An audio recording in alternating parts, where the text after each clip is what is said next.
Hello everybody and welcome to another episode of Crown NHL. Tonight we're gonna speak on topics again as usual, because last week I had my early season crowning achievement award. No, but I just felt like doing that for change because I didn't really have that much topic to talk about. But this week I have a lot more because the realignment is about to go down again. Last year in December of 2011, and that will be 2 years ago, they came up with a proposal that there were going to be 4 conferences. So, that's still up for. It's kind of the same proposal as that. So it's in the Western Conference they have 7 teams in one, 7 teams in the other, and in the Eastern Conference it has 8 teams in the one and 8 teams in the other one. So one of them is have more teams than the other ones, but it's just because they have to sacrifice it because there are more teams on the eastern side, more eastern areas. So to not having to travel so much, that's what they've done. So, and one of the good things about this is that every team will have a home game against every other team. So one team will have at least meet. You get visited by every team in the league, so to speak, which is great and gets every team in the league to every city of the NHL get to see another. Maybe you don't have seen the Pittsburgh in 2 years or something, and now you finally get to see Crosby or Malkin, those big stars that you have missed out on. So, and with this realignment, everyone thinks that soon they will go up to 32 teams. So there's a probability right now.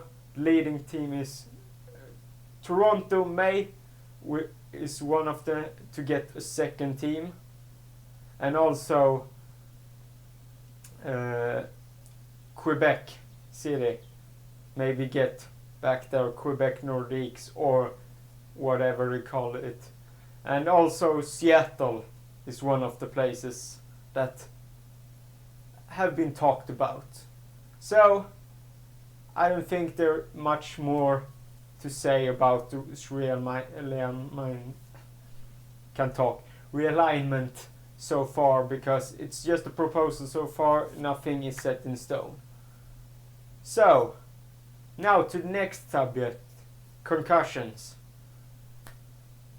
So in the beginning of the season we were spared of concussions, and now in the span of 12 days there were 9 concussions, which is just it's just unlucky that it is. But I don't think we're ever gonna see it not being concussions. You only can research more how to really help out the person who gets the concussion, so it won't have the long-term effects that had to Crosby and all the other players that have suffered long-term concussions. So because the NHL, the game of hockey, is so fast and so quick that sometimes it's a bad hit.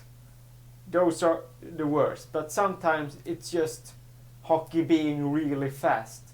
So hopefully we can limit them of some way. I don't know how the rinks or anything, how we can change it, but hopefully it can be fixed in the future.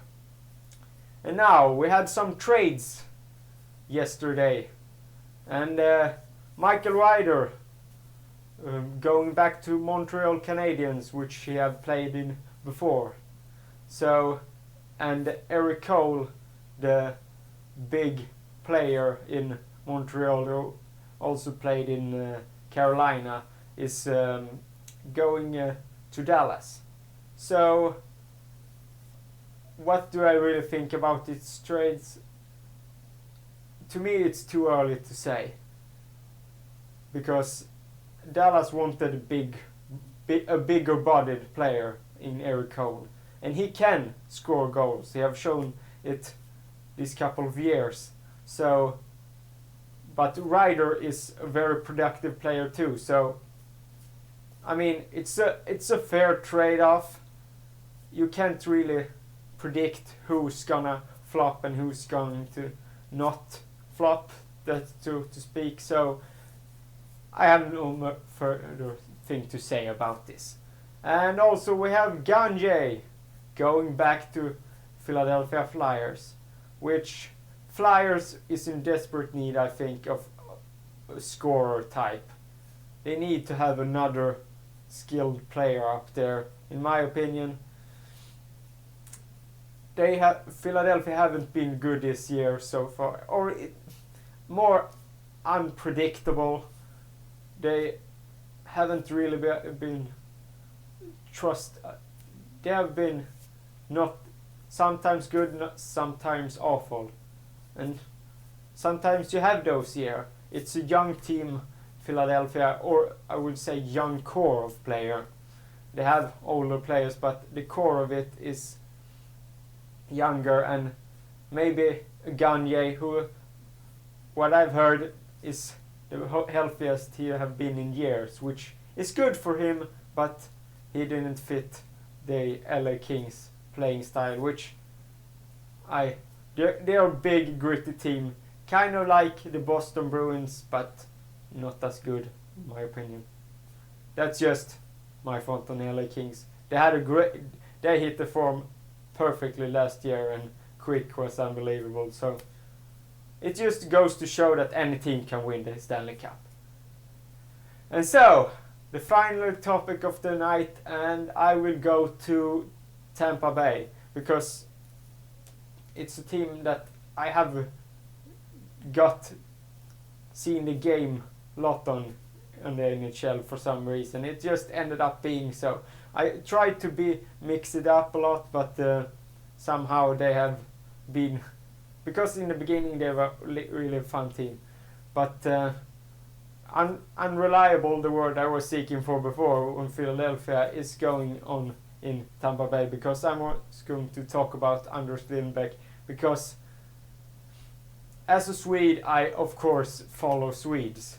So Anders Lindbäck is from Brynäs from the beginning, where Jakob Markström, the Florida keeper, also is from, and those two had competition over who's the better goalie in Brynäs, and Markström was the better one. So Lindbäck went to Timrå, where he was the starting goalie for a couple of years before going to Nashville Predators. In Nashville Predators, everyone thought Mark Decanic was going to be the backup to Pekka Rinne, but Anders Lindbäck just went up and stole the job from Decanic, and so he's been back up there for a couple of years in Nashville before this year, where Tampa went out and got Anders Lindbäck as their starting goalie. And in the beginning of the season he looked goodish, but not as good as he can be, and as what I can see from him, he's a really frustrated goalie at the moment. Nothing is working out as he wanted to, and it's torture seeing him when he's playing, because he makes great saves but simple goals he lets in. It's like I watched Jonas Gustafsson in Toronto for years, and that was even more torture. I mean, it was so sad to see him play that badly when he was in Sweden. They couldn't even score on him, and it's unbelievable when you see the type of mistake he did again and again. Something must have happened. Reimer also got worse and worse. That goalie coach must be crap.